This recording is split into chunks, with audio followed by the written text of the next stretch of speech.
hello बंधुসকল কি খবৰ আপোনালোকৰ আহকচোন আজি ৰঙিয়াতে হোৱা জুলেন চাবলৈ যাও এটো ৰঙিয়া শিৱ মন্দিৰৰ মেইন গেটটো হয় চাকচোন গেটটো ইমান ধুনীয়াকৈ ডেকোৰেশন কৰিছিলে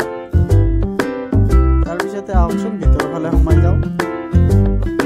চাকচোন মানুহৰ ইমান ভিৰ আছিল 10:30 মানৰ ভিডিও হয় এটো 10:30 মানত বনাইছিল তেতিয়ালৈকে মানুহৰ ভিৰ বহুত আছিল চাকচোন মিনি বজাৰ আহিছিল মিনি বজাৰ এনেকৈ সৰু লৰা ছোৱালীৰ বাবে সৰু চুলিগুলো আহিছিল এটা বাচ্চাগিলাকৰ কাৰণে আৰু লগতে চাকচোন ইমান ধুনীয়াকৈ চশমাবোৰ সজাই থোৱা আছে চশমাত গৈ মোৰ বেছি ভাল লাগিলে এই আঙ্কুলৰ হাঁহিটো চাকচোন ইমান ধুনীয়া হাঁহি মাৰিছিল তাৰ পাছতে চাকচোন ইমান ধুনীয়া ফুলাবোৰ আঁৰি দিছে আৰু এইফালে লেডিজ বেগবিলাক আঁৰি দিছে ইমান ধুনীয়াকৈ সজাই ৰাখিছে লগতে আৰু এইখন আচাৰৰ দোকান ইয়াতে যিকোনো ভেৰাইটিৰ আচাৰ পোৱা যায় কম মূল্যতে আৰু চাকচোন এই ভালুটো ইমান ধুনীয়াকৈ পৰিখন ওপৰফালে কৰিছে ইমান ধুনীয়া ৰং বিৰংগী ইমান ধুনীয়া বস্তু আহিছিলে ইয়াতে সৰু গাড়ী আছে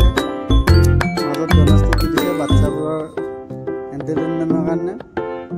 এই চকৰিটোত কোনে উঠি পাইছে জনাবচোন উঠি ভাল লাগিলে কিন্তু দেই ময়ো উঠি চালো এবাৰ কিন্তু ভিডিঅ'হে কৰিব নোৱাৰো তাৰপিছতে আছিলে এখন ট্ৰেইন এনেকুৱা ধৰণৰ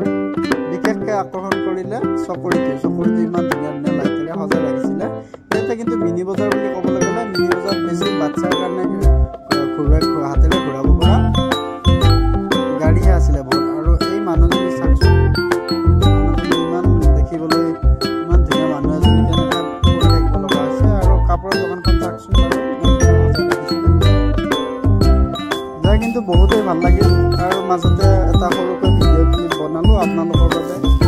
আশা কৰোঁ ভিডিঅ'টো ভাল লাগিলে লাইক কমেণ্ট শ্বেয়াৰ কৰি দিব আকৌ এটা নতুন ভিডিঅ'ৰ বাবে আজিলৈ বাই